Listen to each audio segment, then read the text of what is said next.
Spotlight. I'm Chrissy Wozniak. I'm welcoming back one of my favorite guests who gets fired up about property rights issues and government overreach.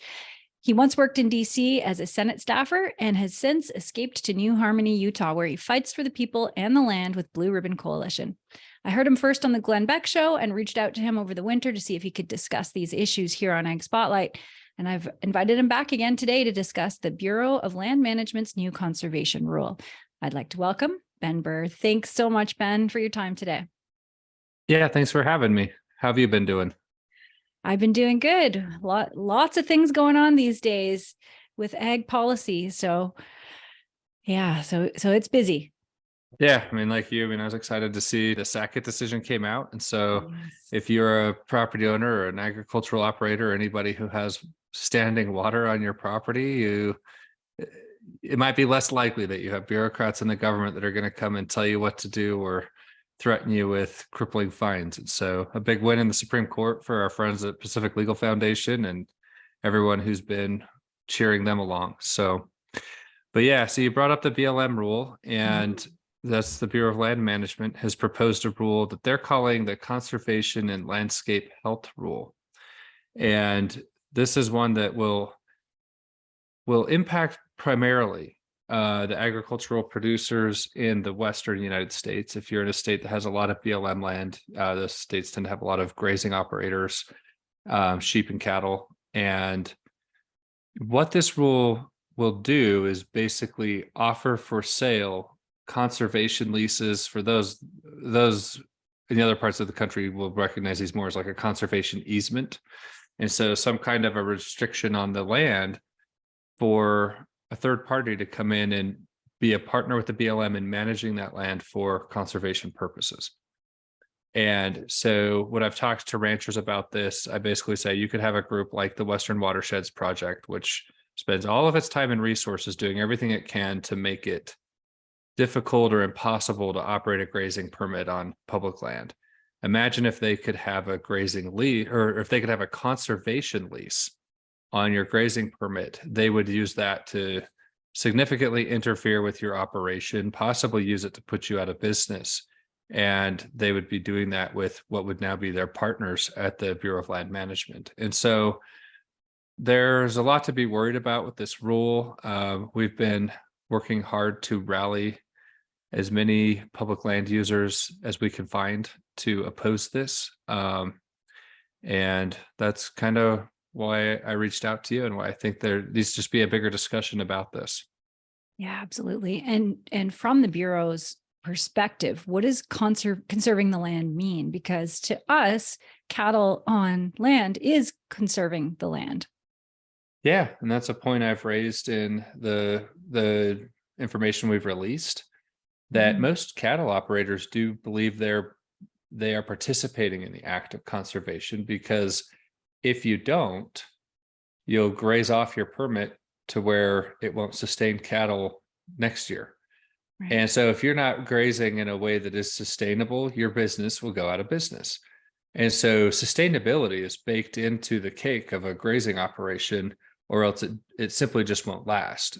And so it remains to be seen. I mean, the one of the defining characteristics of this rule is how vaguely defined it is in its proposal. What does conservation mean to them? Probably my guess is something more akin to what they see as wilderness, meaning we're not, the use here that they're protecting is no use at all, and that they want areas reserved for what they call nature. This part of the BLM will just be nature. It won't be used by humans for the multiple use mandate that they have. But who knows? I mean, it could involve, maybe a grazing permit could be seen as an act of conservation. They're not signaling as much in the rule. We work with a lot of off-road recreation groups and other recreation groups with BlueRibbon Coalition, and there's a lot of great groups out there that come out and do trail maintenance. They'll restore areas that have seen heavy impact from tourism and recreation. That could arguably be seen as an act of conservation. And so if the conservation lease program is seen as an open door policy, it might not be all bad. My guess is that the organizations with the deepest pockets are the ones who will most likely end up controlling these. That will be your Natural Resource Defense Council or the Nature Conservancy, or some of these organizations just have billions and billions of dollars on their balance sheet that they could come and become the partners with the BLM on this process. And once you have a contract with the federal agency like this, they almost never change. They don't like change. Once they have something in place that they'll just find a way to make that manage it.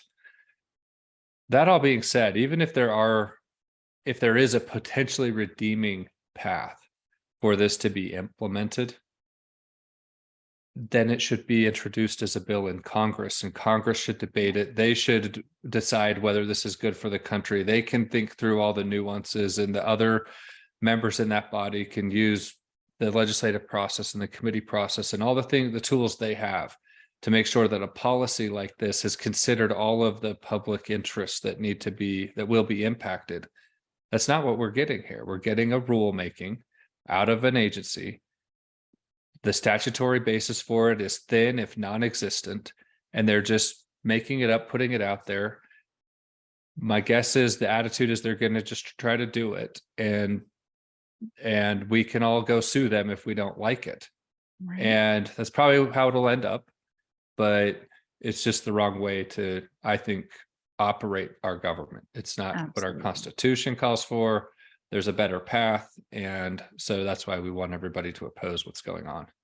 Yeah, for sure. And it seems like it's just headed toward a bidding war, and a farm is a business. And if it's not making profit, why would they bid higher than billionaires? And that's a scary prospect. Yeah, and that's kind of how we see the conservation easements work when you're going out onto the private farms and the private property and the base properties for ranching operations. Is you do have a lot of times this turns into a vanity project for people who really just have obscene amounts of wealth. Yeah. And they'll use that as a form of power and throw it around. And so those of us who care about having middle class economies in rural areas and not have them turn into just wilderness enclaves for wealthy people, this rule is going to make it really hard to be a middle class anything in rural communities and areas, especially areas with abundant public land. Right. Yeah, that makes sense. And in your recent article, you wrote, in the early days of his presidency, President Biden laid out his vision to comply with the 30 by 30 agenda, which is a marketing scheme developed by hardline environmental groups to justify locking up 30% of the nation's lands and waters by 2030. So my question is, how could he have the legislative power to do any of this to start with, especially when the American people don't want it? He or is that the doesn't. Whole point? The president does have authority to kind of lay out his vision for the executive branch of the government. And that's what he would say he was doing here. But there never was any legislative or statutory basis for the 30 by 30 agenda. But they act as if this is the operating system of the whole country right now. Yeah. And it's not. It's just sort of what the presidential administration, it's a way that they're articulating the values that they want to see get accomplished by their administration. And since they don't have any real congressional basis for it, they're having to re-engineer what's already on the books. And can you do that through regulatory advocacy and chicanery? Yeah, you can. And that's how they have been doing it. You've seen national monuments get designated and they'll invoke this 30 by 30 reason for doing it. Wilderness bills getting passed. And I'm kind of concerned about what might get floated into the farm bill as ways that they might try and juice up what's happening with conservation easements, because they know 30 by 30 requires some sort of sea change in how private farmland is managed and controlled and utilized, and that conservation easements are probably the most effective tool for doing that. Yeah, that makes sense. And so what they're contemplating here, and what I think is probably what they're envisioning more broadly, is let's create markets and financial instruments and things around taking land out of productive use, putting it into what they're calling conservation or no use, and building all kinds of financial incentives around doing that. And you have the New York Stock Exchange and the Rockefeller Group have developed something what they call a natural asset company, which they claim as a way of securitizing the ecosystem services of a piece of land, and that they then want to build financial markets and instruments on top of that. And they're saying they think this is a market opportunity of $4 quadrillion. And so the biggest financiers and masters of the universe are looking at how environmental policy and land use policy and all of that's functioning, and they're just seeing dollar signs as far as the eye can see. Yeah. And if I was somebody that owned a piece of land and my livelihood depended on my ability to effectively and productively utilize that land, I'd be getting really nervous. I would be figuring out, how do I flex my political muscles, my financial muscles, whatever I've got to protect what I have, because I think what we have is working pretty well. I mean, there's always going to be improvements you can make to any political system, but our people are fed. That you can be prosperous in just about anywhere you go in this country. And to the extent that things are not working, it's usually because there's too much government intervention and not because there's too little.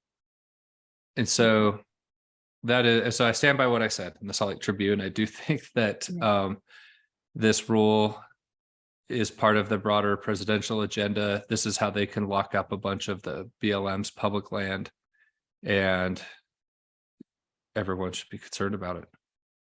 Yeah, that's it. And you also stated in that article that the rule simply won't work. So what do you mean by that? Well, the rule, again, we don't really have a very clear idea on how the rule will work. Mm-hmm. And so there's a lot of things that you'd have to think through with this. Those are the kinds of things. I worked in Congress for 7 years. Those are the things that Congress works out. So if you're coming into this without any backing from the congressional legislative process, there's going to be all kinds of things that you miss. My biggest concern is enforceability. I've seen case files from doing FOIA requests of public records where there are conservation groups or environmental organizations have entered into memorandum of understanding, which are legal agreements, but they're not binding. But they come into it with really high-minded goals of what they actually did was they acquired a grazing permit and said, we're not going to graze on this. We're going to manage this for conservation values. And then they violated every term and condition of the grazing permit. And then when you went and said, well, did you at least accomplish the memorandum of understanding bullet points that you agreed to do? Not a single one of those was accomplished. But because it was not a non-legally binding thing, someone like me can't come in and litigate what they did there and say, why did you enter into this? I say, well, it was non-binding, so there's really no harm done. And so to not have any enforceability baked into the cake here, if they don't comply, what are the consequences? Right. Those are questions for Congress, because there should be consequences, and the government has sovereign immunity. So if something goes wrong, if a partner that's operating one of these conservation leases does something that damages the property of the United States, and that's entirely likely that it'll happen. I mean, you're probably aware of like some of these high-profile grazing cases where I think it was the Hages, or I don't want to get the name wrong, but it's the ones who started a fire on their grazing property in Oregon to do a controlled burn, like using fire as a management tool. And then it got out of control and burned onto BLM land. And then they got thrown under the bus legally. They were one of the ranchers that the Trump administration pardoned. So things can go south with this stuff. If you're out there actually making changes and impacts to federal land, if you don't do it right, there's now a legal liability. Well, who is liable? Are these conservation lessees going to be covered by the immunity shields of the federal government or not? If a tribe enters into a conservation lease, you have the sovereignty issues of the tribes. I've seen cases where our government won't enforce something. Like if the tribe has agreed to do something and they don't, our federal government says, well, because of the sovereign relationship complications with that, we're not going to enforce it. So it's possible these become contracts that are unenforceable.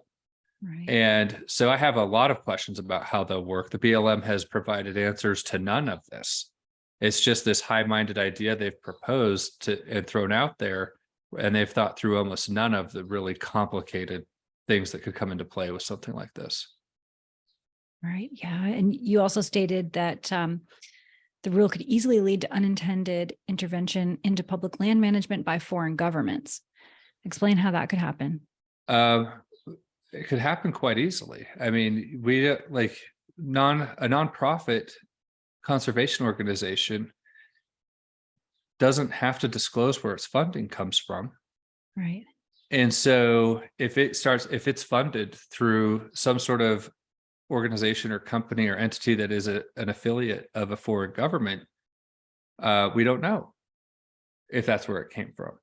And do foreign governments have an interest in whether or not America can competitively access its own natural resources? Of course they do. Do you think Russia wants America to have a really competitive and functional and productive and efficient energy industry right now? Absolutely not. That, like, if our energy market was being undermined by domestic advocacy groups, that actually is great geopolitically for Russia.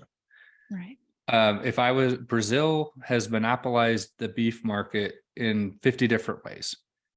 If Brazil wanted to fund groups that go and interfere with cattle operations on public land through the acquisition of conservation leases, that'd be a great way to handicap the American domestic beef industry.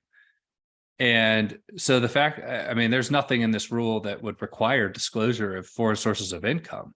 Mm-hmm. And we are in a geopolitical environment where we have a lot of rivals geopolitically that do want to interfere and handicap our ability to participate in these global marketplaces where China wants to command the lithium market, that they see that as a future competitor to oil, and we do too.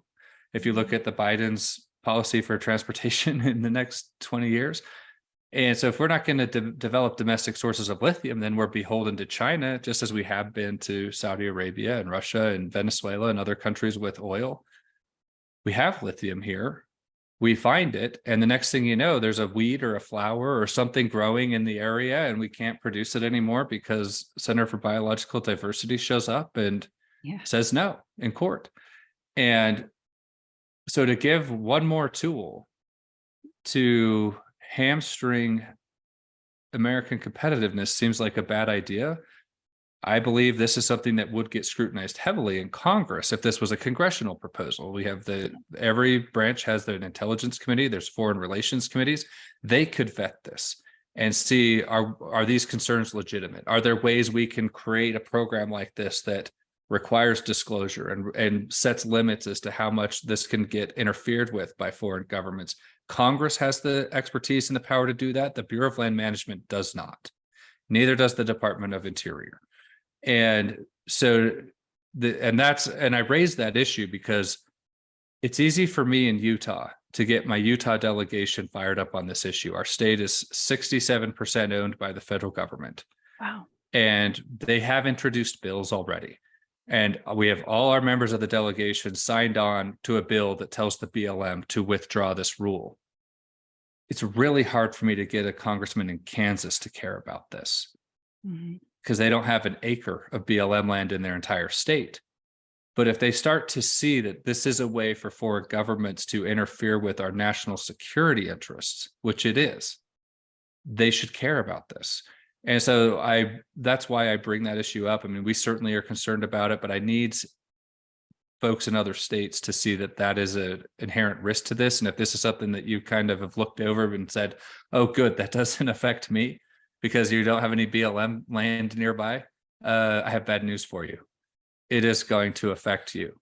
And so we do want people taking that concern seriously. The BLM should have to answer for it. And I would love to see Congress dive in on that and start looking at hearings, start making inquiries about what's going on with that dimension. Right. Yeah. And I would say everybody eats food off of BLM land too, right? So it does affect everybody, and if there's less land and it costs more to produce, that affects, it'll just keep affecting everyone down the chain. Yeah. I mean, we've seen, if any, in my lifetime, we've seen better examples in the last 2 years of supply chain disruption and supply chain fragility. And I don't think policies like this are going to help that. Yeah. I think we need to be, instead of throwing 50 curveballs at a time at our people who are just trying to run a business and feed the American people and make things work, we should just get out of their way and let them sort through what are already a lot of complicated things going on in the market. Yeah, definitely. So what's the fallout if the rule's not withdrawn? We get down the road. What are some, I guess, what would you speculate are some examples of implications for farmers and public recreation? Okay, so first of all, I think this rule goes into effect. If they sign the decision record and put it into effect, I think it'll get challenged immediately by the number of groups I've seen coming out of the woodwork. I think it'll be like the Waters of the United States rule, where it'll be a hot potato for 10 years in the courts as they try to define that. But that means it still settles somewhere. And let's say that it does settle somewhere and it settles in favor of the BLM's position, which is that they do have the authority to do this and they're going to do it. And they actually go start selling conservation leases. It'll be a land rush. There will now all of a sudden be 247 million acres of land that's open for some kind of a conservation lease. They'll have to define what kind of entities are eligible to acquire them. And so you have to decide, am I one of those entities? And then people will go and apply for them. And then how will they decide who gets to take control of the conservation leases? It'll be all kinds of factors, but my experience with agency decision makers, they're very political animals. It'll probably be not based on something that's objective and fair. It'll probably just be a political calculation, but depending on who's in control of the administration at that time. And you'll probably see most of them get acquired fast. I don't think this is something like the Homestead Act where it plays out over 50 years. I think it plays out over 2 years, and then everything's taken up. There's enough money that is floating around in the conservation NGO space where I think you'll have enough applicants and there will develop processes, and you'll see all of these get spoken for, and then you'll have a 10-year dumpster fire of them trying to figure out how to work this all out, because the BLM doesn't have staff to really process all of this. Yeah. And then you'll have organizations probably like mine that'll watch all of this and find the opportunities to come in and litigate and say, you built this on a shaky foundation and now it's not working. And so here I am to now run this through the court process again. And it'll just turn into, if there isn't already enough litigation grind and pressure on these federal agencies, that'll be, I think, the first 10 years legacy of this is just a big bonanza for the lawyers. Yeah. And then a huge cloud of uncertainty over the producers.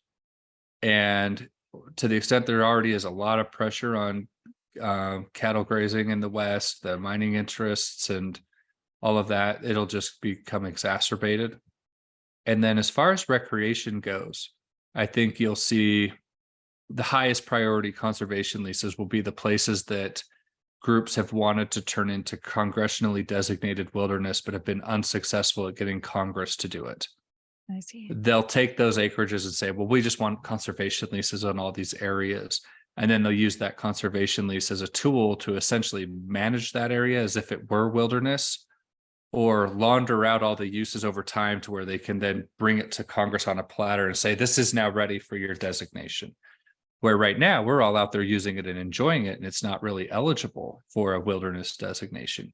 But if they use that conservation lease to restrict use and get everybody off the land, then they will, I think, be preparing it to take to Congress to permanently then restrict public access from those areas. And so we want all our users opposing this because we think that is everything we've seen out of how these agencies operate. They absolutely will use it as a tool to restrict public access for recreation on public land. Wow. So Representative John Curtis has introduced HR 3997. Yep. Can you give us an outline of what this would do? I don't have to give you an outline because it's one paragraph. It basically just says the Bureau of Land Management needs to withdraw the rule. This rule should not go into effect. And it's just Congress saying no. Yeah. And there's a companion bill was introduced actually first in the Senate by Senator Barrasso, who's the chair of the Energy and Natural Resources Committee. had pretty much most of the Western state senators on there. And the bill in the House has quite a few co-sponsors. And so that's something at BlueRibbon Coalition, we're advocating our members to go contact their member of Congress. It's an action everybody can take. This is one of those bills that your member of Congress probably isn't like prioritizing if you don't live in the West. But if they heard from a few people just saying, hey, Congressman so-and-so from Mississippi, we like this and we just want you to support it, they'd look at it and say there's really not a lot of political cost to support it. There just isn't a political incentive. And so we would love for a national movement to be created around this, to where folks will go contact a member of Congress. It's really an easy ask to support a bill that's already written. It's one paragraph. It's simple. You don't have to spend hours studying it. Even if you don't have much of a dog in the fight over public land management, if you care about administrative state abuse of power, you should support this. If you care about federalism, you should support this. If you care about constitutionally limited government, supporting this is right in your wheelhouse. And so there's all the reasons in the world for a substantial number of Congress to add their support to this. And we would love to see the bills that are out there get fully co-sponsored by as many people as possible. That would send a strong signal to the BLM that they're going down a dangerous path, that they might put a lot of time and effort into this rule only to have Congress overturn it the second they have the political capital to do it. We also have an action alert where people can just go comment directly to the BLM, share their thoughts about it, which that needs to happen. There's a comment period now that ends on June 20th. Okay. And so they have time to go add their own voice to this planning process that's being run through the Federal Register. It's an open public comment period. And then in addition to that, we have a group letter where we've identified the 4 principles I outlined in that opinion editorial you've been reading from that was published in the Salt Lake Tribune, and just say, if you agree with us on these common shared principles, the worry about foreign intervention, the worry about the BLM exceeding its statutory authority, like all these things that I think should unite everybody. Yeah. We do want groups and organizations and institutions to go make their own separate comments, but our thought was, let's at least get a rule or a letter that everybody signs on to, so that that's a tool we can use to go to the holdouts in Congress and say, we notice your name's not on this legislation. We signed this letter we already have 85 signatories. Let's say we had 500, groups all across the nation that are worried about this. We think there's a lot of reasons you should support it. It just lets them see that we've built a strong coalition. So if you're part of a Farm Bureau or a Stockman's Association, a Water Users Association, like anything that sort of has institutional credibility, we're reaching out to like 4-wheel drive clubs and ATV clubs and motorcycle clubs. We just want them. I have cattle ranchers that are all signing on their operations onto this, and we just want to have one place where we can say everybody's with us on this. And so if you have listeners that kind of fall in that boat, we have withdrawtherule.com is a website we've created where you can come find these actions you can take. And if you want to add your group to that letter, it's just a quick form of your name and email address and contact information so that we can confirm everything with you and keep you updated on any progress or any new information that comes out about this. Yeah, that's perfect. And we've already signed up, put North American Ag on the list too. So I saw you. I can verify that that's pretty easy. Yeah, and pretty straightforward. And I think the unifying principles are pretty straightforward, and most groups should agree with them. And we've seen a lot of groups like the Safari International came out with their concerns about hunting, and we want them to do that. We want them to get their concerns out there too. Yeah. But we think they could look at our letter and say, yeah, we agree with those 4 common reasons as well. And that's the way we want people to approach that. Right. Yeah. So all of the links will be in the show notes. So it's where you can find them, go directly there, sign up your organization. And yeah, let's do something, take some action here. Yeah, I think this is going to be a big one, and it'll be one that hopefully they withdraw the rule. But if not, the same news that broke about the second rule will be there in a couple of years with the Supreme Court on this one too. Can we not just save all that time and effort? Yeah, let's just do it the right way this time. I mean, this court has shown it doesn't really have much of an appetite for this kind of nonsense anymore. Yeah. And So I think the agencies are they're doing what they've been conditioned to do for the last 30 years, but rules are changing and we've got to be part of that change. We did end up with I think one of the best Supreme Courts in my lifetime, and they'll be influencing these things for years to come, but we, the people, have to play a role in that. And this is how you do it. Yeah. We all have a responsibility to have our say in it too. So where can people find more information about Blue Ribbon Coalition as well? Yeah. They So can our sign up for your website, news. so our website is sharetrails.org. Mhm. But if you went and took action on withdrawtherule.com, Mhm. we would see you as someone who cares about our issues, and that we could stay in touch with you through our action alert newsletters and things like that. Because we participated in over 300 federal actions last year. And so there's a good chance we're involved in something you care about, and we'd love to have your support in all of that. Yeah. Awesome. Well, thank you so much for your service, what you do, and for taking time out to talk about this. Yeah. Thanks for having me on again, and let us know when the show's out there and we'll promote it to our followers and listeners and make sure everybody's getting this information. Awesome. And thanks to all who are watching or listening. If you want to learn more, the links are provided in the show notes. Don't forget to subscribe to North American Ag Spotlight on YouTube, Rumble, or Telegram channels. And the podcast is available on Spotify, Apple, Stitcher, Amazon, or wherever you listen to podcasts. If you like the episode, I'd love it if you shared it, and have a great day.